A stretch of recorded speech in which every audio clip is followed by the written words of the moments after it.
They say you never really know someone until they betray you. But what happens when two people you trusted most in this world, your husband and your own sister, sit across from you, laughing as they destroy everything you built? What happens when they think they've won, when they believe you're broken beyond repair? Let me tell you what happens. You rise, you fight, and you show them exactly who they were foolish enough to underestimate. My name is Rebecca, and this is the story of how I lost everything in a single day and gained something far more powerful. Revenge? No. Justice. Sweet, cold, undeniable justice. Before we dive deep into this, I need you to do something for me. Smash that like button right now. Subscribe to this channel and drop a comment telling me where you're watching from. Trust me, you're going to want to follow this journey all the way to the end. It was a Tuesday morning when my life shattered into a million pieces. Funny, isn't it? How the worst days of your life often start like any other day. The sun was shining. Birds were singing outside our bedroom window. I woke up next to Marcus, my husband of 8 years, the man I thought I'd grow old with. He was already awake, scrolling through his phone with that slight smile on his face. The same smile that used to make my heart flutter. That morning, it made my stomach turn, though I didn't know why yet. "Morning, babe," I whispered, reaching over to touch his shoulder. He barely glanced at me. Morning. Cold, distant, like I was a roommate, not his wife. I should have known something was wrong. The signs had been there for months. Late nights at the office, sudden business trips, that phone he guarded like it held nuclear codes. But I trusted him. God, I was such a fool. I trusted him because that's what you do when you love someone, right? You give them the benefit of the doubt. You believe in them even when the evidence is screaming at you to wake up. I got out of bed and went through my morning routine. Shower, coffee, the usual check of my emails. That's when I saw it. An email from an unknown address with no subject line. My finger hovered over the delete button, probably spam, I thought, but something made me click it. Call it intuition, call it fate, call it whatever you want. The email contained a single link to a cloud storage folder. No message, no explanation, just a link. I clicked it. What I found inside that folder destroyed me. Photos, dozens of them. My husband Marcus with a woman. Intimate photos, restaurant dates, hotel rooms, his hand on her waist, her lips on his cheek. My vision blurred as I scrolled through them, each image a knife twisting deeper into my chest. But here's the thing that made it so much worse. The thing that turned heartbreak into something dark and consuming. The woman in those photos, it wasn't just any woman, it was my sister. My baby sister, Charlotte. I sat there, staring at my computer screen, unable to breathe, unable to process what I was seeing. Charlotte. Sweet, innocent Charlotte who I'd helped raise after our mother died. Charlotte who I'd supported through college, who'd lived with us for 2 years while she got on her feet. Charlotte who called me her hero, her role model, her best friend. Charlotte who was now wrapped in my husband's arms, smiling at the camera like she'd won the lottery. The photos were dated. Some were from 6 months ago, others more recent, just last week when Marcus told me he was at a business conference in Chicago.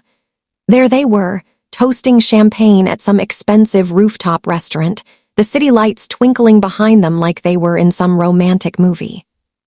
My hands shook so badly I could barely control the mouse.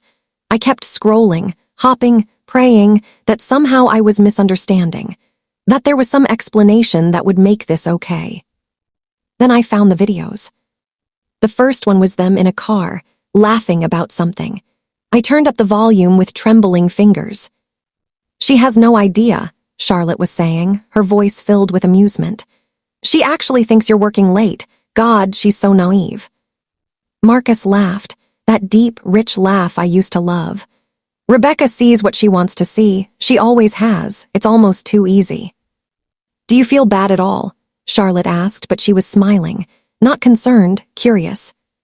"Not even a little bit," Marcus replied. "I stopped loving her years ago. She's just there, convenient, but you're exciting, you're young, you're everything she used to be before she got boring." Boring? He called me boring. Me, the woman who'd worked 2 jobs to help him start his business, who'd stood by him when he was broke and struggling, who'd believed in him when no one else did. I watched my sister lean over and kiss him, long and deep. Then she pulled back and said, "I can't wait until you're finally free of her. When are you going to tell her?" "Soon," Marcus said. "Very soon. My lawyer is preparing everything. She's not going to know what hit her." The video ended. My entire body was numb. Shock, they call it. That moment when reality becomes so unbearable that your brain just disconnects. I sat there in my home office, surrounded by photos on the walls, our wedding day, family vacations, Christmas mornings, all of it a lie, all of it meaningless. I don't know how long I sat there. Minutes, hours, time had lost all meaning. Eventually, I heard the front door open and close. Marcus leaving for work, he didn't even say goodbye. I should have confronted him right then. Screamed, thrown things, demanded answers. But I didn't. Something inside me, some instinct for survival, told me to stay quiet, to watch, to wait. I spent that entire day going through every file in that cloud folder. There were hundreds of them. Photos, videos, screenshots of text messages. Someone had been documenting their affair meticulously. Someone wanted me to know the truth. But who? The text messages were the worst. Months of conversations, intimate details of their relationship. But worse than the sexual content was the mockery. Message after message where they laughed about me, made fun of me, called me names. "She made meatloaf again tonight. I swear she thinks it's still 1950, Marcus had written. Poor thing probably read it in one of her little homemaking blogs, Charlotte responded with a laughing emoji. Does she still do that thing where she waits by the door when you come home? Like a puppy, it's pathetic.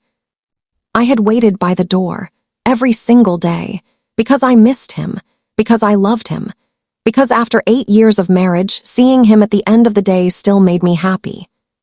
Made past tense. There were messages about their plans for the future, how they'd move to California once the divorce was final, how they'd use the money from selling our house to start their new life, how Marcus's lawyer had assured him that he'd get at least half of everything. Maybe more. What about Rebecca? Charlotte had asked. Won't she fight it? She doesn't have the spine, Marcus replied. She'll cry, she'll beg me to stay, and then she'll sign whatever papers I put in front of her. She's weak, always has been. That's why this will be easy. Weak, he thought I was weak. That word ignited something in me, a spark of anger that would soon become a raging fire. But not yet. First, I needed to understand the full scope of their betrayal. I needed to know exactly what I was dealing with. I kept reading. There were discussions about our assets. Marcus had been planning this for at least a year. He'd been moving money, hiding assets, setting up accounts I didn't know about. He thought he was so clever. Thought he'd leave me with nothing while he rode off into the sunset with my sister. There were also messages about me that were so cruel, so viciously personal, that I had to close my laptop and just breathe. They mocked my body, my career, my dreams, things I'd shared with Marcus in our most intimate moments, my insecurities, my fears. He'd shared them all with Charlotte so they could laugh together. She told me last night she wants to try for a baby again, Marcus had written. I almost laughed in her face. Can you imagine being tied to her for 18 more years? I'd lost 3 pregnancies in the last 4 years, 3 Bobbies that never got to take their first breath. Each loss had devastated me, but Marcus had held me through it all. Told me we'd keep trying. Told me he wanted a family with me more than anything. All lies. He'd been sleeping with my sister the entire time, probably laughing about my grief behind my back. That's when something inside me broke. Not broke like shattered, broke like a chain snapping. I wasn't weak. I wasn't pathetic. I was a woman who'd been lied to, manipulated, and betrayed by the 2 people who should have protected me. And I wasn't going to just roll over and let them destroy me. I closed my laptop and looked around my office. Our office, the one in the home I'd helped buy. I'd been working as a financial analyst for 12 years. I was good at my job, really good. I understood money, investments, legal documents. I knew how to read between the lines, how to find discrepancies, how to build airtight cases with numbers and facts. Marcus thought I was just a boring housewife who made meatloaf and waited by the door. He'd forgotten who I was, what I was capable of. That was going to be his biggest mistake. I took a deep breath and started planning. Not emotionally, not reactively, carefully, methodically. The same way I approached complex financial audits at work, I would need evidence, documentation, a strategy, and most importantly, I would need patience. That night, Marcus came home late. Again. When he walked through the door, I was in the kitchen preparing dinner, just like always. "Hey," he said, barely looking at me as he loosened his tie. "Hey," I replied, my voice steady. "How was work?" "Long, exhausting. I might have to go to Seattle next week. Another conference." Another lie. I smiled at him. "That's fine. You do what you need to do." He looked at me then, probably surprised I wasn't complaining about him being gone again. "You sure?" "Of course. I know how important your work is." He nodded, satisfied, and went upstairs to change. I stood there, gripping the counter, forcing myself to breathe normally. I could do this. I could pretend everything was fine while I prepared for war. Over the next 2 weeks, I became someone I didn't recognize. By day, I was the same Rebecca, sweet, accommodating, naive. I smiled at Marcus, sent supportive texts, even called Charlotte and chatted about nothing, my voice bright and cheerful while my heart screamed in agony. But at night, when Marcus was asleep or working late, I worked too. I hired a private investigator, the best one I could find. I gave him the cloud folder and asked him to get me more. Everything, every detail of their affair, every financial transaction Marcus had tried to hide, every lie he'd told. I met with a lawyer, not just any lawyer, the most ruthless divorce attorney in the state. A woman named Patricia who had a reputation for destroying cheating spouses in court. She looked over my preliminary evidence and smiled, actually smiled. "This is going to be fun," she said. I also did something Marcus would never expect. I started securing our assets. See, Marcus might have been moving money, but he didn't know that my name was on everything. Every account, every investment, every property. When we'd bought our house and started his business, I'd been the one with good credit and financial stability. He'd needed me to co-sign everything. He'd forgotten that, or maybe he never thought I'd be smart enough to use it against him. I didn't move money, that would alert him, but I documented everything, every penny, every asset. I gathered bank statements, investment portfolios, business records. I took photos of our possessions, cataloged everything of value. I got our house appraised without him knowing. I also started recording conversations. My state was a one-party consent state, which meant I could legally record any conversation I was part of. So I did. Every phone call, every dinner table discussion, every time Marcus lied to my face about where he'd been or who he'd been with. And I kept my discovery a secret. That was the hardest part. Every time I looked at Marcus, I wanted to scream, wanted to throw every piece of evidence in his face and watch him squirm. But I didn't, because I knew the real victory wouldn't come from a private confrontation. It would come from very public destruction. Then, 3 weeks after receiving that first email, Marcus came home with papers, divorce papers. He set them on the kitchen table where I was sitting, working on my laptop. "Rebecca, we need to talk," he said. His voice was serious, but I could see the hint of a smirk. He was enjoying this. I looked up at him, making my eyes wide and confused. "About what?" He sat down across from me. "I think you know our marriage hasn't been working for a while now." "What? Marcus, what are you talking about?" "Come on, Rebecca. You have to have felt it. We're not happy. I'm not happy. I think it's time we admitted this was a mistake." A mistake. 8 years of marriage. All the sacrifices I'd made. A mistake. "Is there someone else?" I asked quietly, letting my voice shake, playing the part he expected. He had the audacity to look me in the eye and say, "No, this is about us, about how we're not compatible anymore." Lie, such an easy, practiced lie. "I don't understand," I whispered. "I love you, we can work on this, we can go to counseling." "I don't want counseling, Rebecca. I want a divorce. I've already had my lawyer draw up papers. It's fair. We split everything 50-50 and go our separate ways." "Fair?" He thought hiding assets, and cheating with my sister was fair. I looked at the papers, skimmed through them with trembling hands. Just as I suspected, they were anything but fair. The division of assets was skewed heavily in his favor, using creative accounting to make it look equal. His business, the one I'd funded and supported, was valued ridiculously low. Our house, which had appreciated significantly, was listed at our original purchase price. He was trying to rob me blind and make it look legitimate. I need time to think, I said. Take the night, he replied, standing up. But I want an answer tomorrow. Sign the papers, Rebecca. Don't make this harder than it needs to be. Then he left, just walked out. Didn't even sleep at home that night. I knew exactly where he was, with Charlotte, celebrating, thinking they'd won. I picked up the divorce papers and read through them carefully. Every clause, every number. Then I photographed every single page and sent them to Patricia, my lawyer. She called me within an hour. This is fraud. He's hiding at least $300,000 in assets based on these valuations alone. I know, I said calmly. Do not sign these papers. Do you understand me? Not under any circumstances. Don't worry, I replied. I won't. I have a better idea. The next morning, Marcus came back home. He found me at the kitchen table, the papers in front of me, my eyes red from crying. Real tears, actually. Not because I was sad anymore, but because I was angry. So impossibly angry. Have you thought about it? He asked.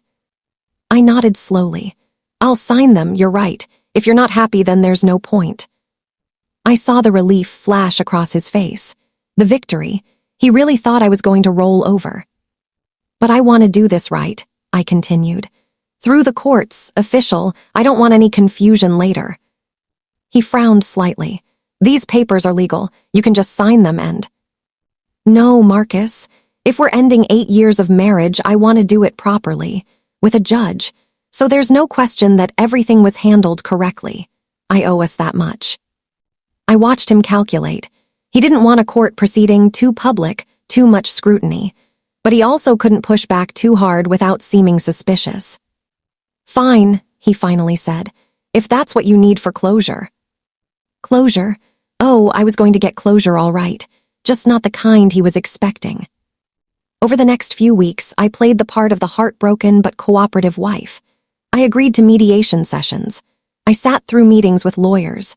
I nodded along as Marcus and his attorney presented their fair division of assets.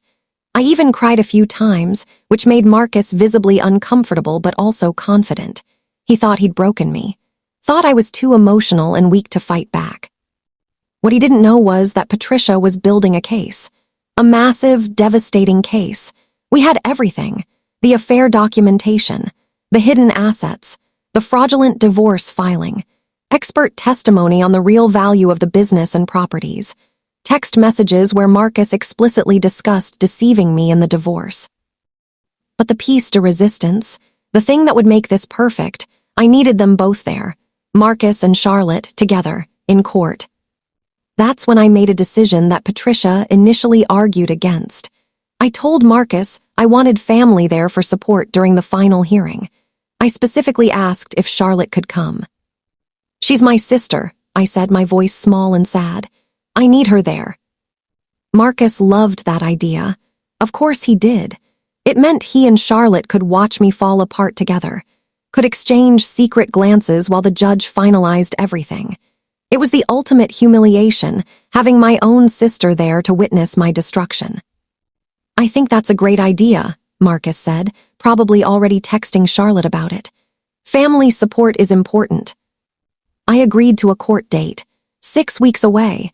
That gave Patricia time to prepare everything. Time to turn this into not just a divorce hearing, but a reckoning. Those 6 weeks were the longest of my life. I had to maintain the act. Had to pretend I didn't know that Marcus and Charlotte were seeing each other almost every day now. He wasn't even really hiding it anymore, staying out until late, coming home smelling like her perfume. He thought I was too defeated to notice, too broken to care. I noticed everything, and I cared. God, I cared so much it physically hurt. There were nights I cried myself to sleep, mornings I could barely get out of bed. The betrayal was a living thing inside me, eating away at my heart. But I channeled that pain into preparation. Every tear became fuel for the fire I was building. I also started documenting everything in a journal. Not for legal purposes, Patricia had all the evidence we needed. But for me, I needed to process what was happening, needed to remind myself why I was doing this. On the worst days, when I wanted to just confront them and end the charade, I'd read back through my entries and remember every lie, every cruel word, every laugh at my expense. They thought I was weak. They were about to learn just how wrong they were. 2 weeks before the court date, Charlotte invited me to lunch. Can you imagine? My sister, who was sleeping with my husband, who was plotting to take everything from me, invited me to have a casual lunch like we were just two sisters catching up. The audacity was almost impressive. I accepted, of course, because I needed to see her, needed to look into her eyes and understand how someone I'd loved my entire life could do this to me. Maybe part of me was hoping to see some guilt, some remorse, some tiny indication that she felt even a shred of shame for what she was doing.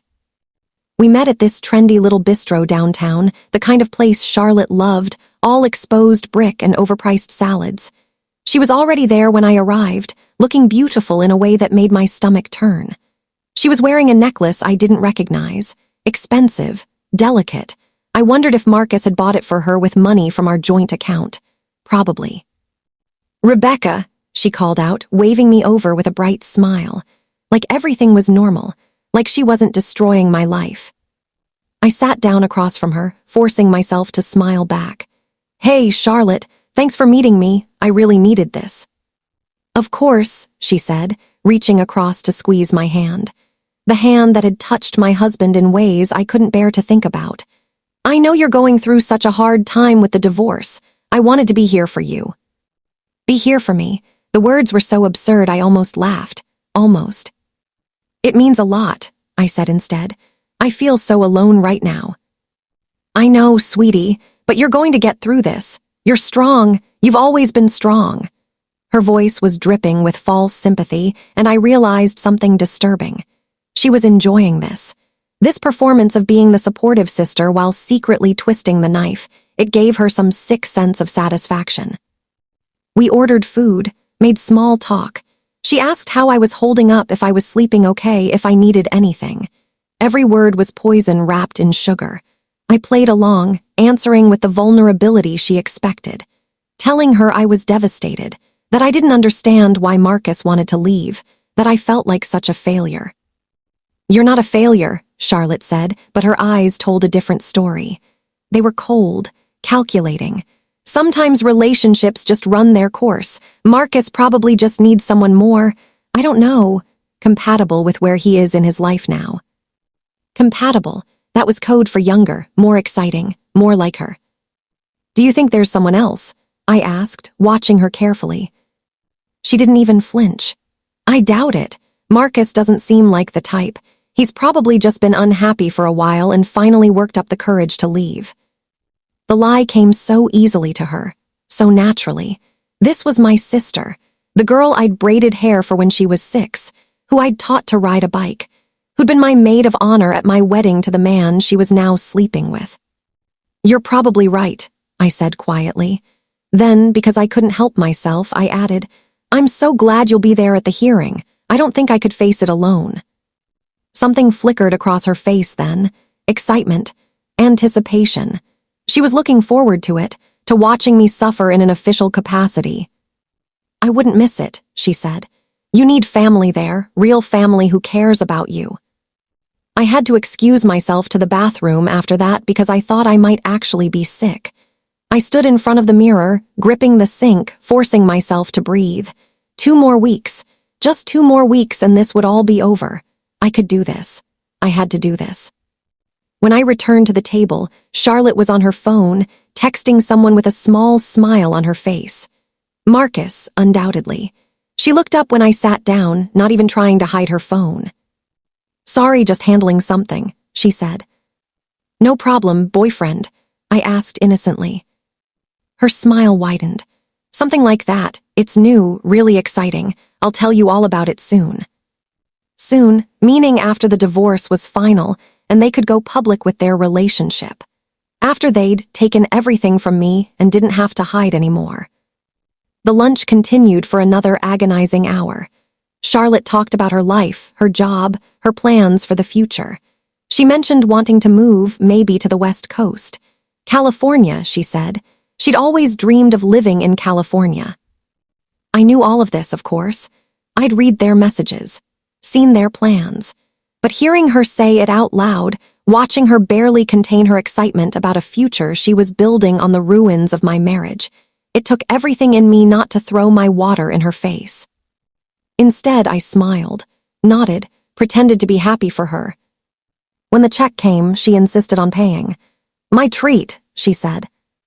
"For everything you've done for me over the years." Everything I'd done for her, I'd put her through college, let her live with us rent-free, given her money when she needed it, connections for jobs, emotional support through every crisis. And this was how she repaid me. We hugged goodbye outside the restaurant. She held me tight and whispered, "It's going to be okay, Becca, I promise." That nickname, she was the only one who called me that, since we were kids. Hearing it now, knowing what I knew, it felt like a desecration of our entire childhood, of every memory we'd shared. I watched her walk away, and I made myself a promise. This would be the last time she got to deceive me. The last time she got to play the caring sister while stabbing me in the back. In 2 weeks, everything would change. That night, I met with Patricia one final time before the hearing. We went over everything, every document, every piece of evidence, every witness statement. The case we'd built was airtight, devastating. Marcus's lawyer had no idea what was coming. They'd filed for a simple divorce with standard asset division. They thought this would be a routine hearing. They were so wrong. "Are you sure you want to do this?" Patricia asked me, not for the first time. "Once we go down this road, there's no turning back. It's going to get ugly, really ugly." "I'm sure," I said. And I was. This wasn't about anger anymore, though I had plenty of that. This was about justice, about showing them that actions have consequences, that you can't destroy someone's life and walk away unscathed. "Okay then," Patricia said, and she smiled. It wasn't a nice smile. It was the smile of a predator about to strike. "Let's destroy them." The week before the hearing was surreal. Marcus was in an exceptionally good mood, probably thinking about his impending freedom. He was nicer to me than he'd been in months, even offering to help around the house. Guilt? No, he was just so close to getting what he wanted that he could afford to be generous. Charlotte called me 3 times that week. Each conversation was the same, her pretending to care, me pretending to be grateful, both of us lying through our teeth. The only difference was that she thought she was fooling me. I knew better. I also did something during that final week that Patricia didn't know about. I started recording video diaries. Not for the court, we had all the legal evidence we needed. These were for me. For later, when all of this was over and I needed to remember why I'd done what I did. In those videos, I talked about my marriage. The good parts, the parts that had been real, or at least felt real at the time. I talked about loving Marcus, about believing in us, about the future I'd imagined. I also talked about Charlotte, about our childhood, about the sister I thought I had versus the stranger she'd become. And I talked about the woman I was becoming, not the naive Rebecca who waited by the door, not the weak wife Marcus thought would crumble. Someone new, someone harder, someone who understood that sometimes the only way to survive is to fight back with everything you have. The night before the hearing, I barely slept. I kept going over everything in my mind. What if something went wrong? What if Marcus's lawyer had some trick we hadn't anticipated? What if the judge didn't see things our way? But then I remembered the evidence. The photographs, the videos, the financial records, the expert testimony, the paper trail of lies and deception. This wasn't just my word against his. This was documented, provable truth, and the truth was devastating. Marcus didn't come home that night. He texted saying he needed space before the hearing, that it would be easier if we didn't see each other. I knew he was with Charlotte, probably celebrating their last night before everything became official, before they could stop hiding. Let them celebrate. Let them think they'd won. The fall would be so much sweeter. I woke up at dawn on the day of the hearing. The sky was gray and overcast, threatening rain. Appropriate, I thought. I took my time getting ready, choosing my outfit carefully. I needed to look like the wronged wife, professional but vulnerable, strong but sympathetic. I settled on a navy blue dress, simple jewelry, minimal makeup. I wanted the judge to see me as I was, a woman who'd been betrayed, not some vengeful harpy. Patricia met me at the courthouse steps. She looked fierce in her power suit, briefcase in hand, ready for battle. "How are you feeling?" she asked. "Terrified," I admitted, "but ready." "Good, use that. Let them see you're nervous. It'll make the reveal even more impactful." We walked into the courthouse together. The building was imposing, all marble and high ceilings, the kind of place where important decisions were made, where lives changed. Today, multiple lives were going to change. The courtroom was smaller than I expected, more intimate. There were wooden benches, a judge's bench at the front, tables for the lawyers. Marcus was already there with his attorney, a slick-looking man named Richard who specialized in quick, easy divorces. They were talking quietly, looking relaxed, confident. Marcus looked up when I entered. Our eyes met across the room.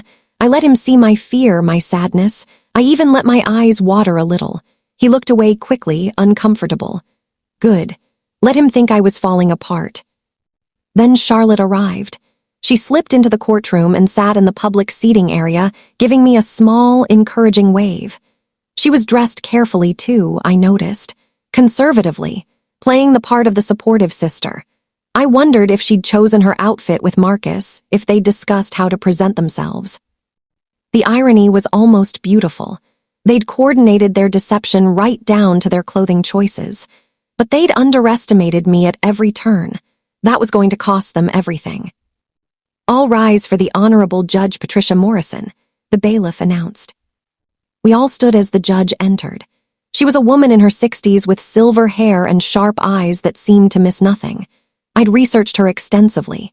She had a reputation for being fair, but absolutely ruthless with liars and cheaters. Patricia, my lawyer, had specifically requested her. That request alone should have tipped off Marcus's attorney that something was different about this case, but apparently it hadn't. The judge sat, and we all followed suit. My heart was pounding so hard I could hear it in my ears. This was it. The moment everything had been building toward. "This is the matter of Davis versus Davis, petition for dissolution of marriage," Judge Morrison said, looking over her glasses at the paperwork before her. "I've reviewed the initial filings. This should be relatively straightforward. Mr. Davis is petitioning for divorce with a proposed division of assets. Mrs. Davis has agreed to the divorce but contested the asset division. Is that correct?" Marcus's lawyer, Richard, stood up. "Yes, Your Honor. We believe we can reach an agreement quickly. This is a simple case of irreconcilable differences. My client has proposed a fair 50-50 split, and we're hopeful Mrs. Davis will see reason and accept." See reason? Like I was being unreasonable for not wanting to be robbed. Judge Morrison looked at Patricia and the defendant's position. Patricia stood, and I saw something change in her posture. She was a coiled spring, ready to release. "Your Honor, this is far from a simple case. We have evidence of extensive fraud, adultery, and deliberate deception. We're not here to negotiate. We're here to expose the truth and ensure my client receives what she's legally entitled to." The temperature in the room seemed to drop. Marcus and Richard exchanged glances. This wasn't going the way they'd expected. "Fraud is a serious allegation, Counselor," Judge Morrison said. "I assume you have evidence to support this." "Extensive evidence, Your Honor. We have documentation, witness testimony, and recordings that paint a very different picture than what Mr. Davis has presented to this court." I could feel Marcus staring at me, but I didn't look at him. I kept my eyes forward on the judge. My hands were clasped in my lap, trembling slightly, not from fear anymore, from anticipation. "Very well," the judge said. "Let's proceed. Mr. Davis, you're the petitioner. You may present your case first." Richard stood again, launching into a rehearsed speech about how Marcus and I had simply grown apart, how we wanted different things. how this was an amicable separation and both parties just wanted to move on with their lives. He presented the asset division, explaining how they'd arrived at each number, making it all sound so reasonable and fair. It was a masterclass in deception. Every number was technically defensible, even though they were based on fraudulent valuations. Every statement was carefully worded to avoid obvious lies while still painting Marcus as the reasonable party. When he finished, Judge Morrison turned to Patricia. "Your response." This was it, the moment I'd been waiting for, planning for, dreaming about during those long, sleepless nights. Patricia stood and picked up a tablet. "Your Honor, I'd like to start by showing the court some photographs. These were taken over the past 6 months." She approached the judge's bench and handed over the tablet. I watched Judge Morrison's face as she scrolled through the images. Her expression didn't change much, but her jaw tightened. She looked up at Marcus, then at the tablet again. "Mr. Davis, can you explain these photographs?" she asked. Marcus looked confused. I don't know what photographs you're referring to, Your Honor." "These photographs of you with another woman, in various states of intimacy." Judge Morrison's voice was ice cold. "They appear to span several months, including times when you claimed to be traveling for business." I finally allowed myself to look at Marcus. The color had drained from his face. He looked at Richard, panicked. "Your Honor, that's not," he stammered. "That's not what?" the judge pressed. "Your Honor," Richard interjected, trying to regain control. "Even if my client had a relationship during the marriage, this is a no-fault divorce state. Adultery, while unfortunate, doesn't impact the division of assets." Patricia smiled. "You're absolutely right, counselor, which is why the adultery isn't the main issue here. Though I would like to note for the record that the woman in those photographs is Mrs. Davis's sister, Charlotte Davis, who is actually present in this courtroom today as supposed moral support for the wife her boyfriend is divorcing." The courtroom went absolutely silent. I heard a sharp intake of breath from where Charlotte was sitting. I still didn't turn around, didn't give her the satisfaction. Judge Morrison's eyes moved to the public seating, finding Charlotte. "Is this true? Are you the woman in these photographs?" I finally turned to look at my sister. Her face was white. She opened her mouth, but no sound came out. "Ms. Davis," the judge said, her voice sharp, "please answer the question." Yes, but..." Charlotte's voice was barely a whisper. "You're having an affair with your sister's husband, and you came here today pretending to support her." Judge Morrison didn't raise her voice, but the disgust was palpable. "Please step outside. You're no longer welcome in this courtroom."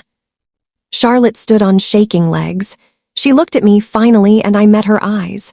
I let her see it all. The pain, the betrayal, and the cold satisfaction of watching her world begin to crumble. She fled the courtroom like it was on fire. Marcus was trying to speak, to explain, but Patricia cut him off. "Your Honor, if I may continue, the adultery is just the beginning. We have evidence that Mr. Davis has been systematically hiding assets and defrauding his wife for over a year in preparation for this divorce."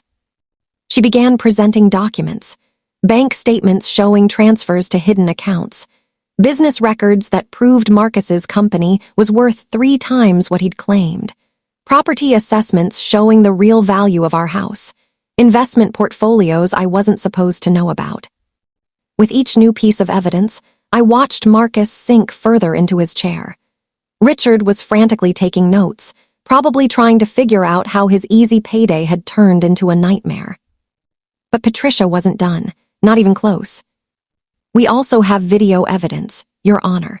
Recordings where Mr. Davis explicitly discusses his plan to defraud his wife in this divorce." She played one of the videos from the cloud folder. The one where Marcus and Charlotte laughed about how naive I was, where he called me weak, where he said I'd sign whatever papers he put in front of me because I didn't have the spine to fight. The courtroom was so quiet you could hear every word, every cruel laugh, every casual dismissal of 8 years of marriage. When the video ended, Judge Morrison looked at Marcus like he was something she'd scraped off her shoe. "Mr. Davis, do you have anything to say in your defense?" Marcus stood slowly. He tried to speak, but his voice cracked. Your Honor, this looks bad, I know, but... This looks bad, the judge interrupted.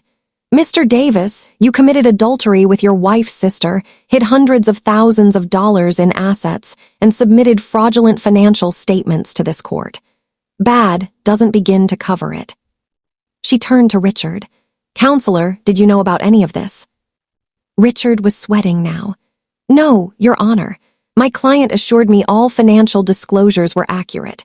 I had no knowledge of any hidden assets or the relationship with the sister. Then I suggest you have a serious conversation with your client about honesty, Judge Morrison said coldly. She looked at the documents in front of her, then at me. For the first time since the hearing began, I felt the full weight of her attention. Mrs. Davis, I want to hear from you directly. Did you know about the affair before filing your response to this divorce petition? I stood, my voice steady despite my racing heart. Yes, Your Honor. I discovered it about 3 months ago. And why didn't you confront your husband immediately? This was the question I'd been preparing for, the one that could make me look calculating instead of sympathetic. Because I knew no one would believe me without proof, I said quietly. Marcus had been telling me for months that I was paranoid, that I was imagining things. When I found out the truth, I knew I needed evidence, irrefutable evidence. Because he was right about one thing, I did see what I wanted to see. I wanted to believe in my marriage, in my sister, in the life we'd built. And that made me blind. I didn't want to be blind anymore. Judge Morrison nodded slowly. And the evidence you gathered, was it obtained legally? Yes, Your Honor, Patricia interjected. All evidence was obtained through legal means. The recordings were made in a one-party consent state with Mrs. Davis as a participant in the conversations. The financial documents are from jointly held accounts Mrs. Davis has legal access to. The photographs and videos were provided by an anonymous third party, but we've verified their authenticity. I'd wondered about that mysterious email that started all of this. Who had sent it? Who had been documenting Marcus and Charlotte's affair so meticulously? I still didn't know, but whoever they were, they'd given me the ammunition I needed for this war. Your Honor, if I may, Patricia continued. We're not just seeking a fair division of assets. We're asking the court to award Mrs. Davis compensation for the fraudulent dissipation of marital assets, punitive damages for the emotional distress caused by Mr. Davis's calculated deception, and full ownership of the marital home. Marcus shot to his feet. That's insane. You can't just take everything. Mr. Davis, sit down, Judge Morrison ordered. You're in enough trouble without adding contempt of court to your problems. He sat, but I could see him shaking with rage. This wasn't how this was supposed to go. He was supposed to be free, happy, starting his new life with Charlotte and half of everything we'd built. Instead, he was watching it all slip away. And we still weren't done. Patricia wasn't finished. She walked back to our table and pulled out another folder. Your Honor, there's one more thing the court should know. Something that Mr. Davis conveniently left out of all his filings. I saw Marcus's eyes widen. He knew what was coming. Or at least, he was starting to realize just how thoroughly he'd underestimated me. When Mr. Davis started his consulting firm 8 years ago, he had no capital, poor credit, and no business experience. Mrs. Davis funded the entire venture. Not only did she provide the initial investment of $75,000 from her personal savings, but she also structured the business, set up the accounting systems, secured the first 3 major clients through her professional network, and served as the de facto CFO for the first 4 years while working her full-time job. Patricia placed documents in front of the judge. These are the original business formation papers. Mrs. Davis is listed as co-founder and holds 49% ownership of the company. However, Mr. Davis valued the business at only $100,000 in his divorce filing, claiming it was a struggling startup. We had an independent forensic accountant review the books. The business is actually worth approximately $2.3 million. The number hung in the air.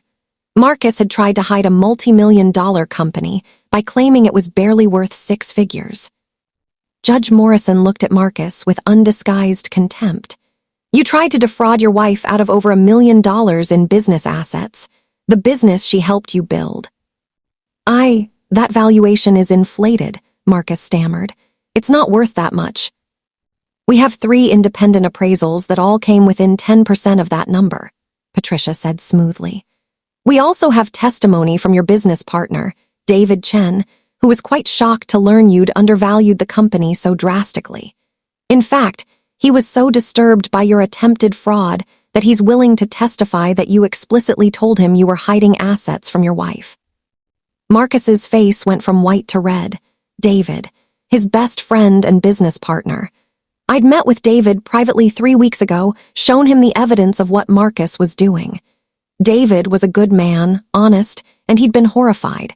He'd given us full access to the real financial records and agreed to testify. Your Honor, Richard said, standing again. His confidence was completely gone now. I request a recess to discuss these new developments with my client. Denied, Judge Morrison said flatly. You should have discussed the truth with your client before wasting this court's time.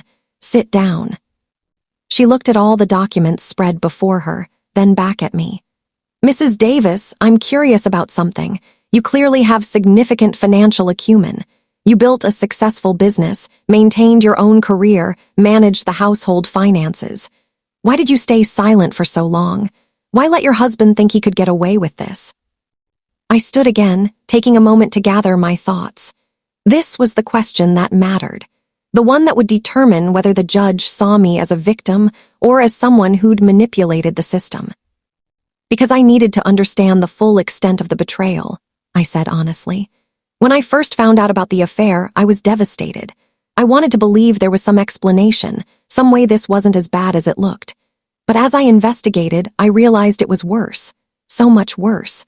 He hadn't just broken our vows, he'd been systematically planning to destroy me financially, to leave me with nothing while he started a new life with my sister.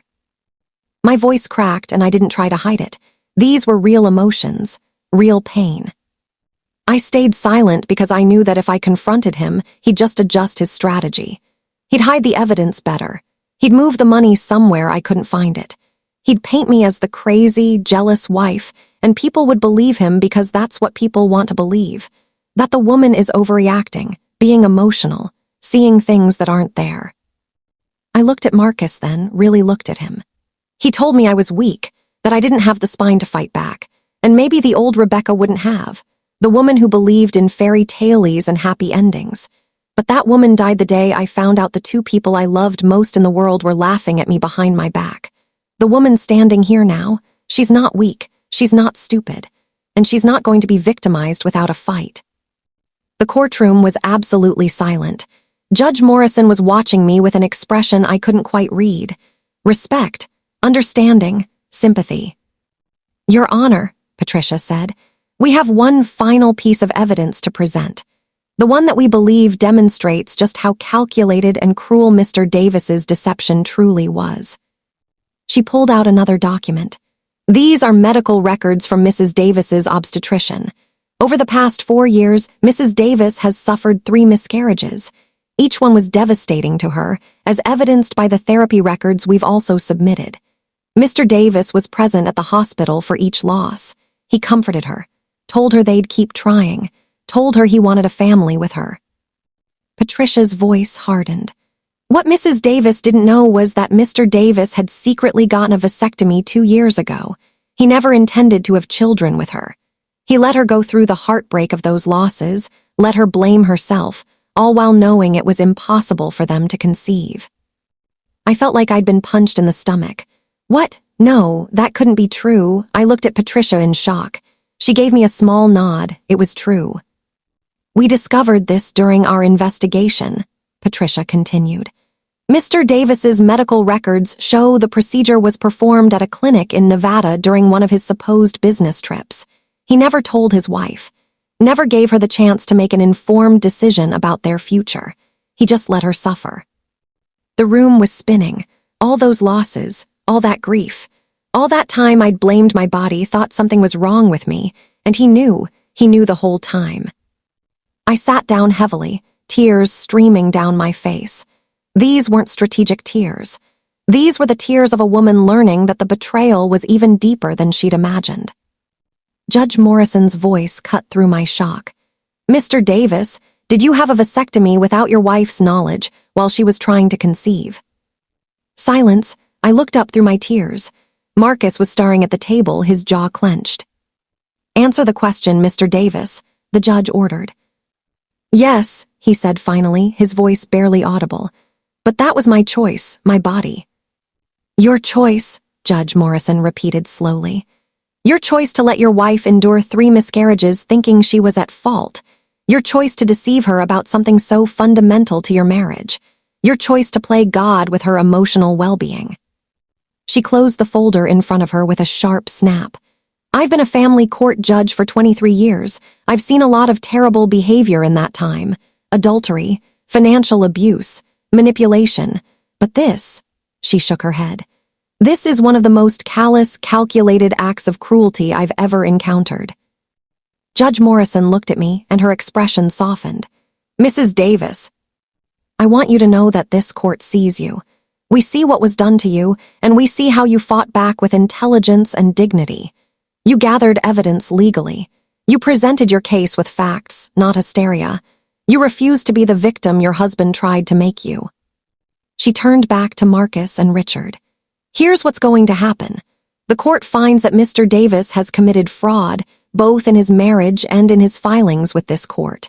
He has deliberately hidden assets, undervalued marital property, and attempted to deceive the court about his financial status." She began listing her rulings, each one a hammer blow to Marcus's plans. "First, the marital home is awarded to Mrs. Davis in its entirety. Second, Mrs. Davis is awarded her full 49% ownership stake in the consulting business, valued at the appraised amount of $2.3 million. She has the option to either remain as a partner or force the sale of the business and take her share in cash." I watched Marcus's face crumble with each pronouncement. "Third, all joint accounts are to be frozen immediately and divided based on accurate valuations, with Mrs. Davis receiving 60% and Mr. Davis 40%, as compensation for his attempted fraud. Fourth, Mr. Davis is ordered to pay Mrs. Davis's legal fees in full, which I understand are substantial given the complexity of this case. Patricia had racked up nearly $50,000 in legal fees building this case. All of it would come from Marcus now. Fifth, Mrs. Davis is awarded punitive damages in the amount of $100,000 for the emotional distress caused by Mr. Davis's calculated deception regarding the vasectomy and miscarriages." Judge Morrison wasn't finished. "Sixth, I'm referring this case to the district attorney's office for possible criminal charges related to perjury and fraud. Mr. Davis, you lied to this court under oath. That has consequences." Marcus stood up suddenly, his chair scraping loudly. "This is insane. You can't just destroy my life because I had an affair." "Sit down," Judge Morrison said coldly. "I'm not destroying your life because of an affair. I'm holding you accountable for fraud, perjury, and emotional abuse. There's a difference. And if you don't sit down right now, I'll add contempt of court to your growing list of problems." Marcus sat, but I could see he was shaking with rage. This wasn't the broken, compliant wife he'd expected. This was total annihilation of everything he'd planned. "Finally," the judge said, looking at me again, "Mrs. Davis, this court wants to acknowledge something that seems to have been lost in all of this. You are a co-founder of a multi-million-dollar business. You have a successful career in finance. You have assets and resources of your own. Your husband tried to paint you as dependent and weak, but the evidence shows something entirely different." She picked up another document. "According to your financial disclosures, you currently earn $120,000 a year as a senior financial analyst. You have a retirement account worth over $300,000. You have investments in your name alone worth another $150,000. In short, Mrs. Davis, you don't need your husband's money. You have your own." This was the revelation. The thing Marcus had forgotten or never bothered to learn. He'd been so focused on what we had together that he'd forgotten what I had on my own. He'd seen me as an extension of himself, not as an independent person with my own career, my own success, my own financial security. Your Honor, Patricia said, my client wants to make a statement. Judge Morrison nodded. Go ahead, Mrs. Davis. I stood one more time. My tears had dried. My voice was steady. I looked at Marcus and I felt nothing. No love, no hate, just nothing. I don't want to destroy you, Marcus, I said. I just want what's fair, what I earned, what I built. You thought I was weak because I loved you, because I trusted you, because I tried to make our marriage work. But strength isn't about being cruel or selfish. It's about standing up for yourself when everyone expects you to fall down. I turned to the judge. I'll take the cash option for the business. I want a clean break, no ongoing ties. He can have the company, it was always more his dream than mine anyway. But I want my fair share of its value. I want the house we bought together, the one I made into a home, and I want him out of my life. Judge Morrison nodded approvingly. So ordered. Mr. Davis, you have 30 days to arrange financing to buy out your wife's share of the business at the appraised value. If you cannot, the business will be sold and the assets divided according to this ruling. You have 1 week to vacate the marital home and remove your personal possessions. She banged her gavel. This hearing is concluded. Divorce granted. Just like that, it was over. 8 years of marriage ended with the crack of a gavel. But unlike Marcus's plan, where I would have been left broken and poor, I was walking away with millions, with my dignity, with my future intact. Marcus and Richard rushed out of the courtroom without looking at me. Patricia gathered our documents, a satisfied smile on her face. That was even better than I hoped, she said. Judge Morrison absolutely destroyed him. Thank you, I said, for everything, for believing me, for fighting for me. You did the hard part, she replied. You gathered the evidence, you stayed strong, you played the long game, I just presented what you gave me. We walked out of the courtroom together. In the hallway, I saw Charlotte. She was sitting on a bench, her face in her hands. When she heard us approach, she looked up. Her eyes were red and swollen from crying. Rebecca, she started, standing up. Please, can we talk? I stopped, looked at her, really looked at her. This person who shared my DNA, my childhood, my memories. This stranger who'd betrayed me in the worst possible way. No, I said simply, we can't. Please, you don't understand. I understand perfectly, I interrupted. You wanted what I had, you took it, and now you get to live with the consequences just like Marcus. I'm your sister, she said desperately. We're family. Family doesn't do what you did, I replied. Family doesn't laugh while you're crying, doesn't plot your destruction while pretending to support you. You're not my family anymore, Charlotte. You're just someone I used to know. I walked away from her, Patricia beside me. I didn't look back, not once. Outside the courthouse, the gray sky had cleared. The sun was breaking through the clouds, warm on my face. I took a deep breath of fresh air and felt something I hadn't felt in months. Freedom. Real, genuine freedom. My phone buzzed. A text from David, Marcus's former business partner. Heard how it went. Good for you. Also wanted you to know, I'm buying out Marcus's share of the business. Can't work with someone I can't trust. If you want to stay on as a silent partner, the offer's open. You earned it. I smiled. Marcus was losing everything. The business he'd tried to steal from me, the money he'd tried to hide, the new life he'd planned, all of it crumbling. Over the next few weeks, I watched it all fall apart for him. He couldn't get financing to buy out my share of the business. Turned out banks don't like lending to people under investigation for fraud. So the business was sold. David bought Marcus's portion for fair market value, which meant Marcus got his share, but it was far less than he would have had if he'd been honest from the start. He had to liquidate assets to pay me my settlement. The car he loved, gone. The vacation property he'd bought with hidden money, seized and sold. His investment portfolio divided. He tried to hide about $400,000 total. He lost all of it, plus punitive damages. The house, our house, my house now, was mine. I walked through it after he'd moved out, seeing it with new eyes. The memories here weren't all bad. There had been good times, real love, or at least what I'd thought was love. But those memories belonged to a different Rebecca. a woman who didn't exist anymore. I put the house on the market, sold it within a month for well above asking price. I didn't want to live in a monument to a failed marriage. I wanted something new, something that was just mine. Charlotte tried to contact me dozens of times. Calls, texts, emails. Even showing up at my work once, security had to escort her out. She wanted forgiveness, understanding, a chance to explain. I gave her none of those things. I'd learned a hard lesson. Some betrayals are unforgivable. Some bridges, once burned, can never be rebuilt. My sister had made her choices. Now she got to live with them. I heard through mutual acquaintances that Marcus and Charlotte's relationship fell apart within 2 months of the divorce being finalized. Turned out that when the excitement of sneaking around was gone, when the fantasy of running away together met the reality of Marcus being broke and under investigation, the relationship couldn't survive. Charlotte had wanted the successful businessman with money and status. She got a bitter, angry man who blamed her for his downfall. They deserved each other, but apparently even they couldn't stand each other once the masks came off. Marcus did face criminal charges, eventually, perjury and fraud. He pleaded guilty to avoid trial and got 2 years probation, a heavy fine, and community service.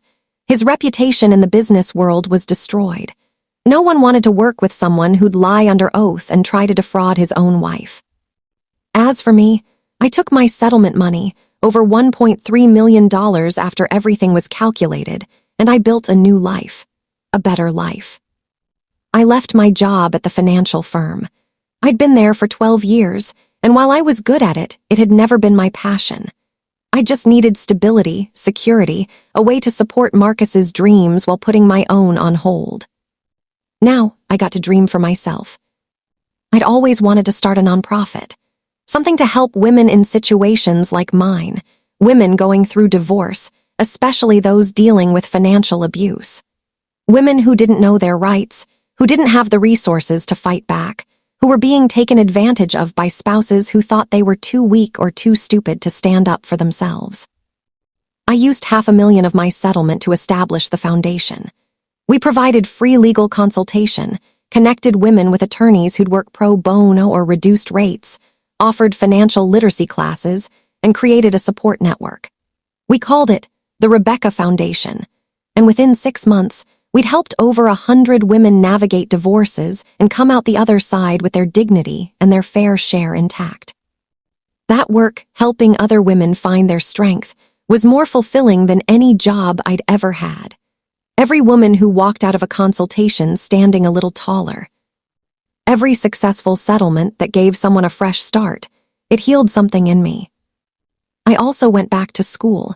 I'd always wanted to get my MBA, but there'd never been time. I was too busy supporting Marcus, building his business, being the perfect wife. Now I had all the time in the world. I enrolled in an executive program, attending classes on weekends and evenings. I was the oldest student in most of my classes, but I didn't care. I was finally doing something just for me. I bought a small condo downtown, modern, sleek, nothing like the suburban house I'd shared with Marcus. This place was all windows and light with a view of the city skyline. I decorated it exactly how I wanted, bold colors, modern art, comfortable furniture that was more function than fashion. Every choice was mine. Every detail reflected who I was becoming. I also started therapy. Real, intensive therapy to deal with the trauma of betrayal, the grief of losing my marriage and my sister, the anger that still flared up at unexpected moments. My therapist, Dr. Sarah Chen, helped me understand that healing wasn't linear. That some days I'd feel strong and empowered, and other days I'd cry over a song on the radio that reminded me of better times. You're allowed to grieve what you lost, Dr. Chen told me. Even if what you lost was an illusion, the pain is real even if the marriage wasn't what you thought. That helped, understanding that I could be both strong and sad, both empowered and hurt, both moving forward and still processing what happened.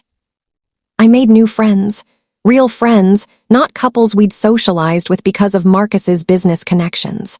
I joined a book club, started taking yoga classes, learned to paint badly but enthusiastically. I filled my life with people and activities that brought me joy, not just ones that served someone else's agenda. And slowly, gradually, I started to feel like myself again. Not the old Rebecca who waited by the door, not the broken Rebecca who discovered the betrayal, but a new Rebecca. Stronger, wiser, more complete. About a year after the divorce was finalized, I was at a coffee shop near my condo, working on a grant proposal for the foundation. A woman sat down at the table next to mine, and I glanced up out of habit. She looked familiar, but I couldn't place her. Then she spoke. Rebecca Davis. I looked closer and realized it was Jennifer, Marcus's secretary from his business. We'd met a few times at company events, but never really talked. "It's Jennifer," she said. "From Marcus's office. Well, his old office, I guess." "Oh, hi," I said, surprised. "How are you?" She hesitated, then asked, "Can I sit with you for a minute? There's something I need to tell you." Curious, I nodded. She sat down, nervous energy radiating off her. "I'm the one who sent you the email," she said quietly. "The one with all the evidence of Marcus and your sister." I stared at her. "That was you." She nodded. "I worked for Marcus for 3 years. I saw everything. The affair, the way he talked about you, the financial games he was playing. It made me sick, but I needed the job and I didn't know what to do." "Why did you finally tell me?" I asked. "Because he asked me to help him," she said. "He wanted me to create fake financial records to help him hide assets from the divorce. He said you were stupid and would never figure it out, that you were just a housewife playing at having a career." Her hands clenched. "My mom went through a divorce when I was a kid. Her husband, my stepdad, cleaned her out, left her with nothing. She struggled for years. When Marcus talked about you like that, like you were nothing, like he could just destroy your life and it didn't matter, I couldn't help him do to you what was done to my mom." "So you gathered evidence," I said slowly. "For months," she confirmed. "Every time he left his computer unlocked, every document he asked me to print, every phone conversation I overheard. I documented all of it. And when he finally told me he was filing for divorce, I sent it all to you." I didn't know what to say. This woman, practically a stranger, had saved me, had given me the weapons I needed to fight back. "Thank you," I finally managed. "You have no idea what that meant, what it gave me." "I do actually," she said with a small smile. "I saw the court records. You destroyed him. Good, he deserved it." We talked for over an hour. She'd left the company shortly after the divorce, unable to work in that environment anymore. She'd found a better job with a company that actually valued ethics. She was doing well. Before she left, I gave her my card. "If you ever need anything," I said. "Seriously, a reference, help with anything, you name it. You saved my life." "You saved your own life," she replied. "I just gave you information. You're the one who had the courage to use it." Maybe she was right. Maybe we'd both played a part. Either way, I was grateful. That night, lying in my bed in my condo, looking out at the city lights, I thought about everything that had happened. The betrayal, the pain, the fight, the victory, the aftermath. Was I happier now than I'd been in my marriage? That was complicated. I missed the security of having a partner, the comfort of shared routines, the intimacy of someone knowing you completely. But that security had been an illusion. Those routines had been performed for someone who didn't value them. That intimacy had been one-sided. Now I had something different. I had myself, fully, completely, without compromise or apology. I had work that mattered. A future I was excited about. The freedom to make choices based only on what I wanted, not what someone else needed from me. I thought about Marcus sometimes. Wondered if he ever regretted what he'd done. If he ever missed what we'd had back when it was real. Or if he just resented me for not being the easy victim he'd expected. I thought about Charlotte too, though less often. The sister I'd loved was gone. Maybe she'd never really existed. Maybe I'd projected qualities onto her that weren't there, seen her as I wanted her to be rather than who she actually was. That loss hurt differently than losing Marcus. You can divorce a husband, but a sister, that betrayal feels like losing a part of yourself. But I'd survived both losses. More than survived, I'd thrived. About 18 months after the divorce, I was giving a speech at a fundraiser for the foundation. The room was full of people who donated, volunteered, or been helped by our services. I told my story, not all the details, but the broad strokes. How I'd been betrayed, how I'd fought back, how I'd rebuilt. The thing about betrayal, I said to the crowd, is that it shows you the truth. Not comfortable truth, not easy truth, but necessary truth. It shows you who people really are, and more importantly, it shows you who you really are. I looked out at all those faces, women who'd been where I was, who'd felt that same devastation, who'd wondered if they'd ever feel whole again. You are not what was done to you, I continued. You are not the lies someone told. You are not the betrayal you suffered. You are how you respond, how you rebuild, how you rise. And every single woman in this room who has survived abuse, betrayal, divorce, you are proof that we are stronger than anyone who tried to break us ever imagined. The applause was thunderous. After the speech, woman after woman came up to me to share their stories, to thank me, to tell me that hearing about my journey gave them hope for their own. That's when I realized something profound. Marcus and Charlotte had tried to destroy me. They'd plotted my downfall, laughed at my pain, tried to take everything I'd worked for. They'd wanted to break me. Instead, they'd made me. The woman I was now, strong, independent, purposeful, she was forged in the fire of that betrayal. The old Rebecca might have lived her whole life never knowing what she was capable of, never discovering her own strength, never finding her true purpose. Was the price worth it? The pain, the grief, the trauma? I didn't know. Some days yes, some days no. But I did know this. I would never again let anyone make me feel small. Never again doubt my own worth. Never again sacrifice my dreams for someone who wouldn't do the same for me. So what's the moral of this story? What's the lesson I learned that cost me so much? It's this: the people who betray you are giving you information. They're showing you exactly who they are. Believe them. Don't make excuses. Don't rationalize. Don't give them the benefit of the doubt they haven't earned. And when you see the truth, however painful, however devastating, act on it. Strategically, carefully, but definitively. Don't let shock paralyze you. Don't let love blind you. Don't let fear stop you from fighting for what you deserve. You are stronger than you know, smarter than anyone who underestimates you realizes, more capable than the people who try to diminish you can imagine. Marcus called me weak, boring, easy to manipulate. He was wrong on all counts, and his miscalculation cost him everything. Charlotte thought she could take what was mine, and I'd just accept it. That I loved her too much to hold her accountable. She was wrong too. They both learned a hard lesson. Never underestimate the quiet ones. Never assume kindness is weakness. Never believe that someone's love for you means they won't defend themselves when you attack. I also learned something important. Revenge isn't the same as justice. Revenge is about hurting someone because they hurt you. Justice is about restoring balance, about ensuring that actions have appropriate consequences, about protecting yourself and others from future harm. I didn't destroy Marcus and Charlotte out of revenge. I held them accountable. I made sure they couldn't do to me or anyone else what they'd planned. That's not revenge. That's justice. And justice, unlike revenge, doesn't leave you feeling empty afterward. It leaves you feeling whole. Today, 3 years after that email changed my life, I'm in a place I never could have imagined. The foundation has helped over 500 women. We've expanded to 3 cities. I finished my MBA and now consult for other nonprofits on financial strategy. I've published articles on financial abuse and divorce protection. I've been interviewed on podcasts, featured in magazines, invited to speak at conferences. I've also started dating again.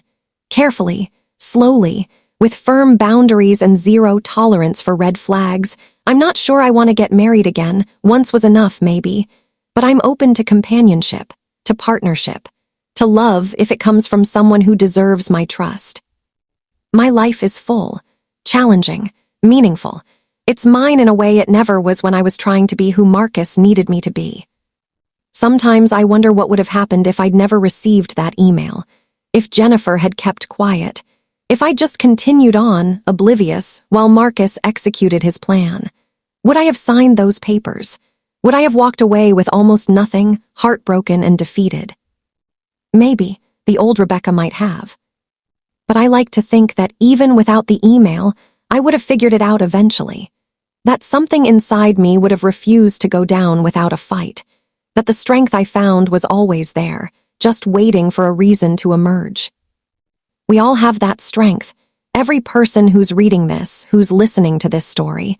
You have reserves of courage and resilience you haven't tapped yet. Hopefully, you'll never need to.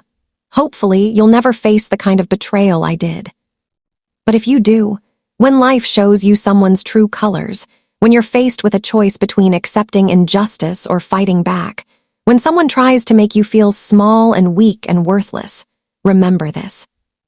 They're wrong about you. You are capable of more than they can imagine. You are stronger than they believe. And you have every right to stand up, speak up, and show them exactly who they were foolish enough to cross. As for Marcus and Charlotte, I heard through distant connections that they're both struggling. Marcus is working for someone else now, his reputation too damaged to start another business. Charlotte moved away, unable to face the judgment of everyone who knew what she'd done. They each blamed the other for how things turned out, their relationship imploding under the weight of mutual resentment. I could feel satisfaction about that, schadenfreude, the joy of watching karma work. But mostly, I just feel nothing. They're not part of my life anymore, not part of my thoughts. They're just people I used to know, characters in a story that's already been told. My story now is different, better. It's about building, not destroying, about helping, not hurting, about becoming someone I'm proud to be, not someone I'm trying to please. And that's the final lesson. The best revenge isn't destruction. It's construction. Building a life so full, so meaningful, so authentically yours that the people who tried to break you become irrelevant. Not because you've forgiven them. Forgiveness is optional and personal. But because you've moved so far forward that they can't even see you anymore.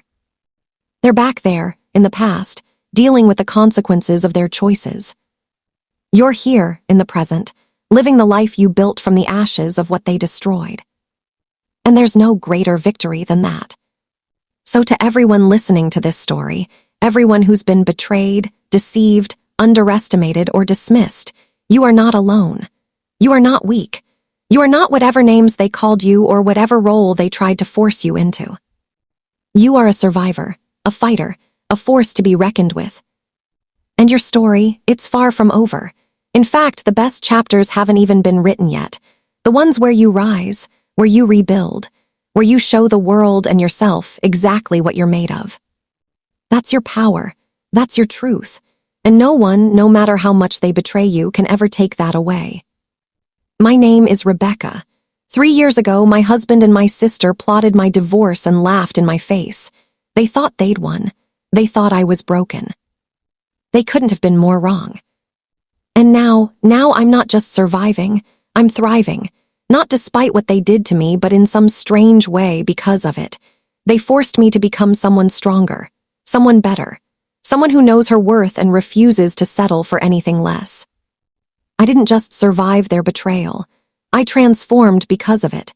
And that transformation is worth more than anything they tried to take from me. So here's my final message, the one I want you to take away from this entire story. When someone betrays you, they're not ending your story. They're just ending their chapter in it. The story continues. You continue.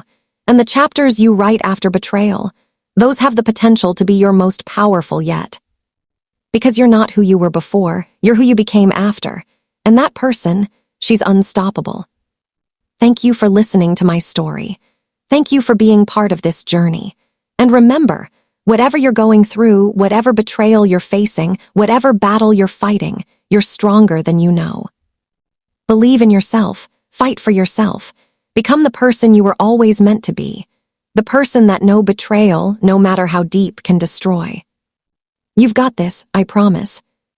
And 3 years from now, 5 years, 10 years, you'll look back at this moment and realize that the worst thing that ever happened to you was also the catalyst for the best thing you ever became. That's that's not just my story. It can be yours too, so write it, live it, own it, and never ever let anyone convince you that you're anything less than extraordinary.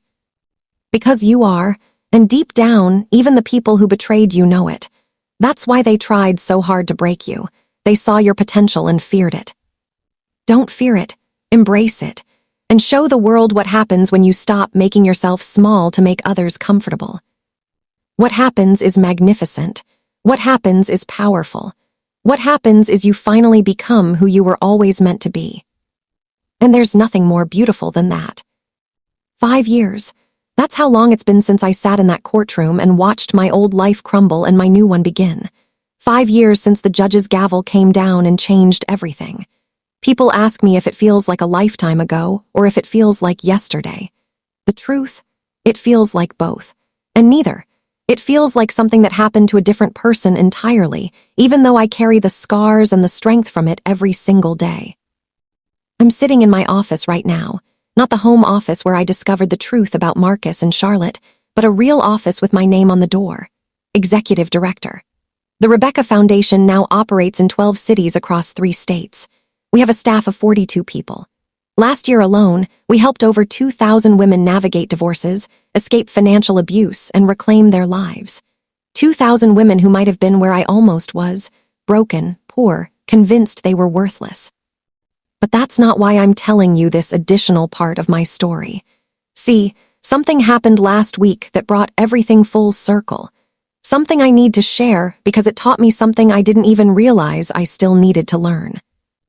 I was at a conference in Chicago, speaking on a panel about financial literacy and divorce protection. The room was packed, maybe 300 people, mostly women, all there to learn how to protect themselves or help others do the same. I'd given this talk dozens of times. I knew my points, my statistics, my personal anecdotes. I was comfortable, confident. Then, during the Q&A session, a woman in the back raised her hand. The moderator called on her, and she stood up. Even from the stage, even after 5 years, I recognized her immediately. Charlotte. My heart stopped, actually stopped. For a moment, I couldn't breathe, couldn't think. The entire room seemed to tilt. She looked different, thinner, older, tired in a way that went beyond physical exhaustion. But it was definitely her, my sister, the woman I hadn't spoken to in 5 years, standing in a room where I was being celebrated for surviving what she'd helped do to me. The moderator was waiting. The audience was waiting. Charlotte was waiting. I realized she'd asked a question, but I hadn't heard a single word. "I'm sorry," I said, my voice surprisingly steady. "Could you repeat that?" Charlotte's voice shook when she spoke. I asked, "How do you forgive yourself? After you've been the one who caused the harm, how do you live with what you've done?" The room went absolutely silent. No one else knew the significance of this question, who this woman was, what history stretched between us like a chasm. But they felt the weight of the moment, the tension. I could have exposed her right there, could have said, "Why don't you tell everyone who you are? Tell them you're my sister who slept with my husband and plotted to destroy me." I could have humiliated her the way she'd humiliated me, could have made her feel an ounce of the pain she'd caused. Instead, I took a breath and answered honestly. "That's complicated," I said, "because I think there's a difference between forgiving yourself and simply learning to live with what you've done. Forgiveness implies that what you did was okay or understandable or excusable. Some things aren't. Some betrayals are so deep, so calculated that forgiveness, real forgiveness, might not be possible." I saw Charlotte flinch, but I continued. "But living with what you've done? That's different. That requires something harder than forgiveness. It requires genuine accountability. It means not making excuses, not blaming others, not playing the victim of your own choices. It means looking at the harm you caused and saying, 'I did that. It was wrong, and I will spend the rest of my life being someone different.'" The room was riveted. Someone started taking notes. "It also means understanding that the person you harmed doesn't owe you anything. Not forgiveness, not understanding, not a chance to explain or apologize or make amends. You broke something. Maybe it can't be fixed. Maybe they've moved on and built something new. You don't get to insert yourself back into their life because you feel guilty. that's still making it about you." Charlotte's eyes were filled with tears. She sat down abruptly, her hand over her mouth. "The only real path forward," I said, looking directly at her now, "is to become someone who would never do that thing again, to help others instead of hurting them, to use your experience, however shameful, to prevent others from making your mistakes. You can't undo the past, but you can make sure the future is different. That's not forgiveness. That's transformation. And it's the only thing that actually matters." The moderator moved on to another question, but I barely heard it. My mind was reeling. What was Charlotte doing here? Why had she come? Why ask that question in such a public setting? After the panel ended, I was surrounded by attendees wanting to talk, to thank me, to share their stories. I smiled and nodded and engaged, but part of my attention was scanning the room, looking for Charlotte. She was gone, disappeared into the crowd or maybe out of the building entirely. I felt a strange mixture of relief and disappointment. Relief that I didn't have to face her one-on-one. Disappointment that we didn't get. What? Closure? Did I need closure? I'd moved on, built a new life. I didn't need anything from Charlotte. Or so I thought. That night back at my hotel room, there was a letter slipped under my door. No envelope, just folded pages covered in handwriting I recognized instantly. Charlotte's handwriting. The same handwriting that used to leave me notes as a kid. Gone to Sarah's house, back by dinner, or thanks for helping me with my homework, you're the best. I almost threw it away without reading it. Almost. But something made me unfold those pages. Maybe curiosity. Maybe a need to know if she'd learned anything. Maybe just the inability to leave a question unanswered. The letter was 10 pages long. I'm not going to share all of it. Some things are too private, too raw. But the essence was this. Charlotte had hit rock bottom after the divorce. The relationship with Marcus fell apart within weeks once the fantasy was gone and the reality set in. She'd lost friends, family connections, job opportunities. Everyone who knew what she'd done wanted nothing to do with her. She'd moved to a different state, tried to start over, but the shame followed her. She'd been in therapy for 4 years. Intensive, painful therapy where she had to confront not just what she'd done to me, but why. The jealousy that had been festering since childhood.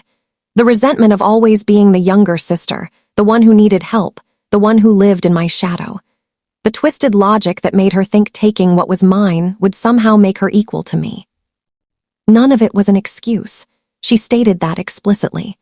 "I'm not telling you this so you'll feel sorry for me or understand why I did it. There is no why that makes it okay.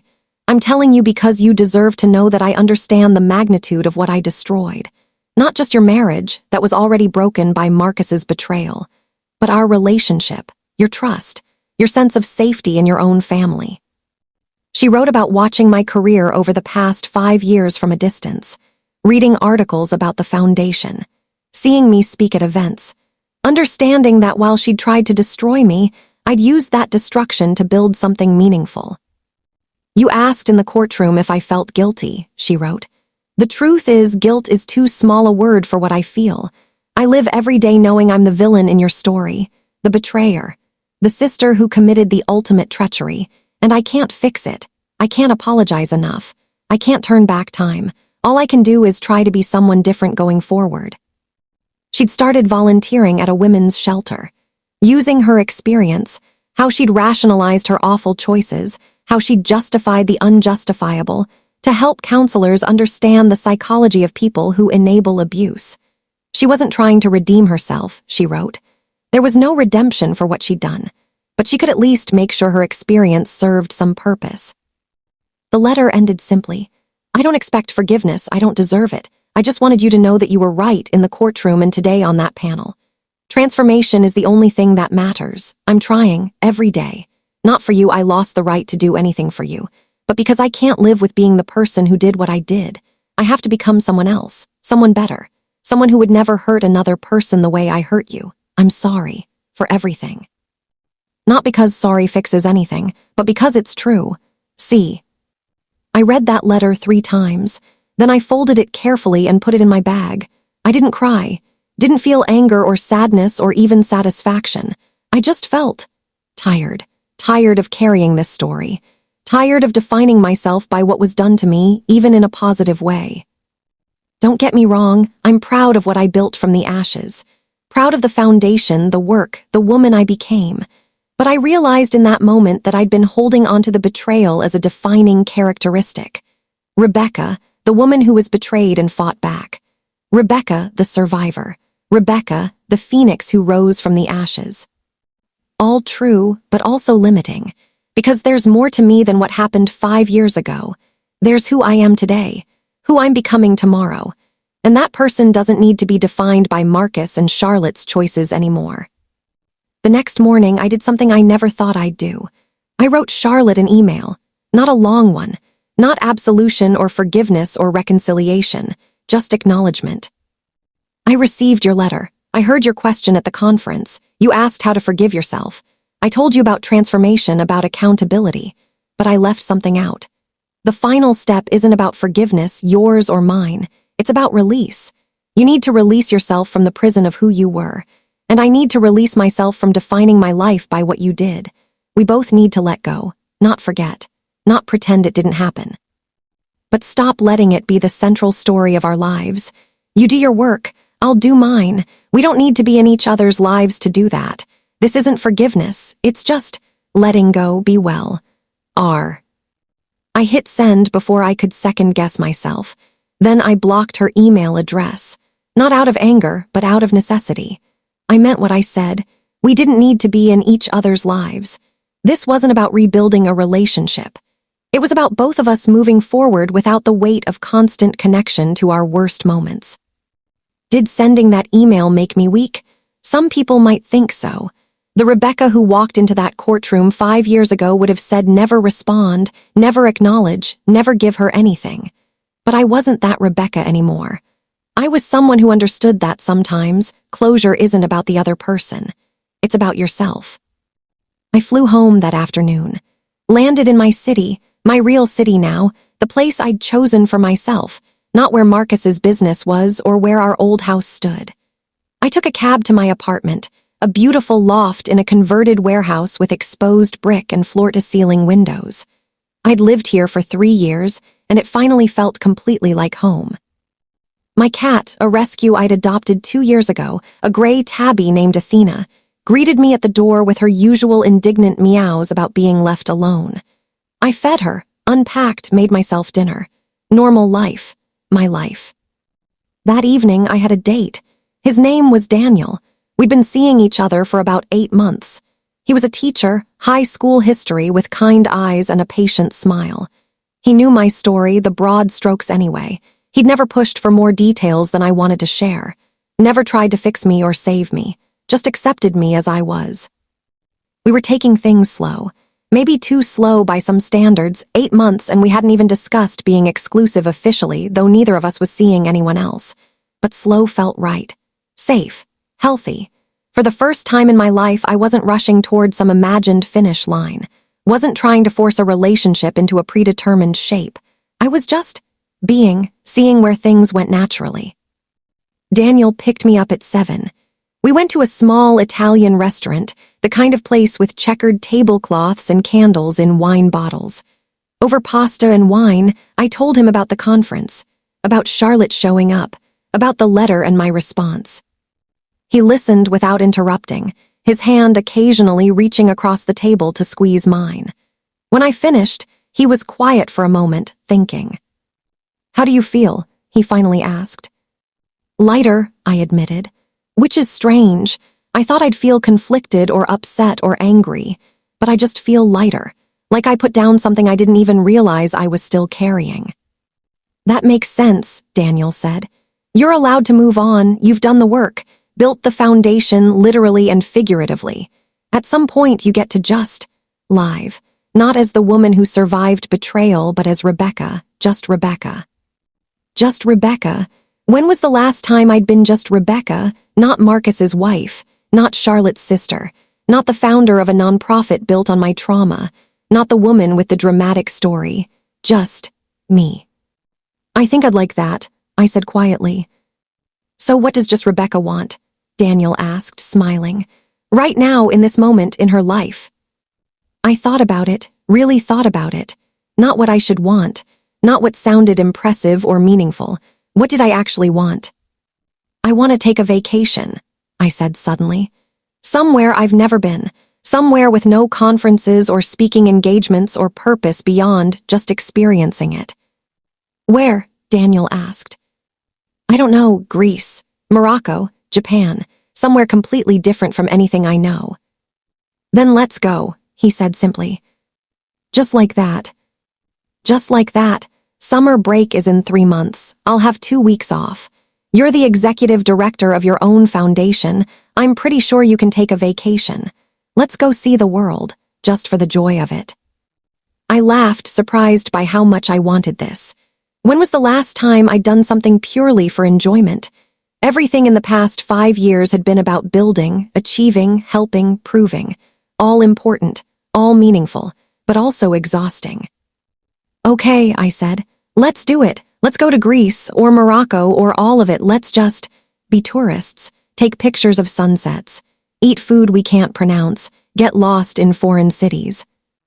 Daniel raised his wine glass. To just Rebecca, he said, and adventures that have nothing to do with revenge or justice or triumph, just life.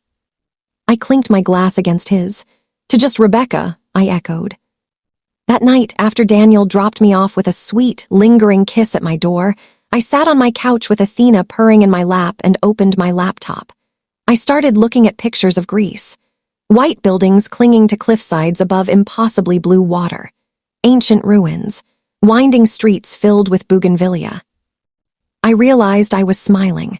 Not the satisfied smile of victory, not the proud smile of achievement, just a simple, genuine smile of anticipation, of looking forward to something purely because it would bring me joy.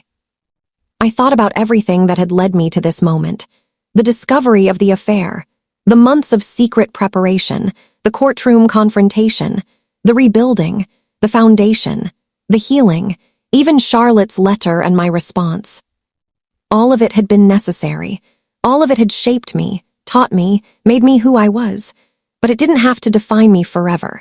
I could be grateful for the strength I'd found while also being ready to be more than my trauma.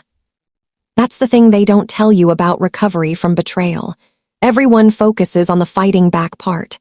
The justice, the triumph, and those things matter. God knows I needed them. But the real victory, the real healing, it comes when you can finally set down the sword. When you can stop defining yourself as a warrior, and remember that you're also just a person who wants to eat gelato in Italy and watch sunsets, and maybe fall in love again without fear. I pulled up my calendar and blocked out 2 weeks in June. Then I sent an email to my second-in-command at the foundation, letting her know I'd be taking my first real vacation since starting the organization. She responded within minutes. Finally, go, we've got this. Don't even think about checking email. Just like that, it was real. I was going to Greece, with a man who made me laugh and didn't need me to be anything other than myself, to do absolutely nothing productive except exist and enjoy existing. The next few months passed in a blur of work and preparation. The foundation launched a new program providing financial education in high schools, teaching young people, especially young women, how to protect themselves financially. We hired 3 new counselors. We expanded our legal aid program. And through it all, I noticed something changing in how I talked about the work. It wasn't my story anymore. It was stories like mine. I was creating distance, healthy distance, between my personal trauma and the mission of the organization. They were connected, yes, but they weren't the same thing. I also started writing, not another article or academic piece, a book, my whole story from discovery to courtroom to recovery, but framed differently than I would have even a year ago. Not just as a revenge story or a triumph story, but as a transformation story. A story about a woman who lost everything and discovered that everything wasn't what she thought it was, that she could build something better from nothing than she'd ever had when she had everything. Writing, it was cathartic, painful sometimes, revisiting those moments, but also freeing. I was taking ownership of my narrative, telling it my way, and most importantly, bringing it to a close. This happened. I survived it. I thrived after it. The end. Time for the next chapter. June arrived with perfect weather. Daniel and I boarded a plane to Athens, and for 2 weeks we did exactly what we'd planned. We were tourists. We ate spanakopita and moussaka. We explored the Acropolis and marveled at the Parthenon. We took a ferry to Santorini and watched the sunset from Oia, surrounded by hundreds of other tourists all gasping at the same spectacular view. We swam in the Aegean Sea, wandered through narrow streets, got slightly lost and didn't care, drank wine with lunch and no one judged us, took 1,000 photos, most of them slightly blurry or poorly framed, all of them perfect. And I was happy. Not happy because I'd overcome something or achieved something or proven something. Just happy because life was good and I was in a beautiful place with a good man and the sun was warm and the water was clear and everything was simple. One evening, sitting at a cliffside restaurant as the sun painted the sky in shades of pink and gold, Daniel asked me a question I wasn't expecting. "Are you happy, Rebecca? Really happy?" I thought about it, gave it the weight it deserved. Was I happy? After everything, the betrayal, the fight, the rebuilding, the ongoing work of healing, had I actually found happiness? "Yes," I said, and I meant it. "I am, not happy like I thought I'd be when I was younger, not the fairy tale happiness of perfect marriage and white picket fence and everything going according to plan, but happy in a way that's more real, more solid. I know who I am now, I know what I'm capable of, I know what I will and won't accept, and I've built a life that reflects all of that. So yes, I'm happy." Daniel smiled and took my hand. "Good, you deserve to be." "So do you," I said. "Are you happy?" "Very," he said. "Teaching is hard, kids are challenging, pay is terrible, but I love it, and being with you, that makes me even happier." It wasn't a grand declaration of love, wasn't a proposal or even a statement of forever, but it was honest and warm and real, and that was enough, more than enough. We flew home at the end of June, tanned and relaxed and full of stories. Regular couple stories about missed trains and language barriers, and that one restaurant where we accidentally ordered something neither of us could identify but ate anyway, and it was delicious. Back home, life resumed its normal rhythm. The foundation, work, friends, Daniel, my writing, all the pieces of a full, complex, satisfying life. Then in August, something unexpected happened. I received a call from a literary agent who'd somehow gotten an advance copy of my book manuscript. She'd read it in one sitting, she said, cried, raged, cheered, and wanted to represent me. 6 weeks later, I had a publishing deal. My book, titled Rising, A Story of Betrayal, Justice, and Becoming, would be published the following spring. National distribution, marketing campaign, book tour, the works. Part of me was terrified. This meant going public with my story in a bigger way than I ever had. It meant Marcus and Charlotte would probably read it. It meant people would judge my choices, my actions, my journey. But a bigger part of me was excited. This was my story, my truth, my transformation. And if sharing it helped even one person find their strength, face their betrayal, fight for their worth, then it was worth any discomfort. I called my mom to tell her about the book deal. We'd reconciled slowly over the past few years. She'd been devastated by what Charlotte had done, had chosen to maintain a relationship with me while keeping Charlotte at arm's length. It hadn't been easy for her, navigating the betrayal of one daughter against another. But she'd tried. That counted for something. "I'm so proud of you," she said when I told her about the book. "Not just for this, but for everything, for how you handled it all, for who you've become." "Thanks, Mom," I said. "That means a lot." "Does Charlotte know?" she asked hesitantly. "I don't know. I don't think about what Charlotte knows anymore." There was a pause. Then my mom said, "She's doing better, you know. I know you don't want to hear about her, and I respect that, but she's doing better, working with women who have been abused, trying to make amends in the only way she can." "That's good," I said, and I meant it. Not because I forgave her, not because we'd ever be sisters again, but because her doing better meant she wasn't causing more harm, and that was enough. "Will the book talk about her?" Mom asked. "Yes," I said honestly, "but not to hurt her, to tell the truth. She's part of the story. I can't tell my story without including hers, but it's not vindictive, it's just." honest. "That's all anyone can ask for," Mom said quietly. We talked a while longer about nothing important. Recipe she'd tried. Funny thing her neighbor had said. My vacation in Greece. Normal mother-daughter conversation. It felt good. Healing in its own small way. That night, I sat down with my manuscript one more time. Read it cover to cover, asking myself if this was really what I wanted to put out into the world. If I was ready for the exposure, the vulnerability, the inevitable criticism. The book didn't paint me as perfect. It showed my mistakes, the times I'd ignored red flags with Marcus, the ways I'd enabled Charlotte's jealousy by always trying to fix things for her. It showed my moments of weakness during the discovery and aftermath, but it also showed my strength, my strategy, my refusal to be a victim. Most importantly, it showed the transformation. How trauma, while terrible, can also be a catalyst. How hitting rock bottom means you can only build up. How the worst thing that ever happens to you doesn't have to define you, it can refine you.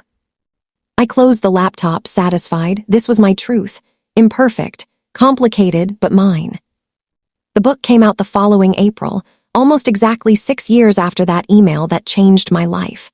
The response was overwhelming. Women reached out by the hundreds, thanking me for putting their experience into words, sharing their own stories of betrayal and recovery, telling me the book gave them courage to leave bad situations, to fight for themselves, to believe they could survive and thrive.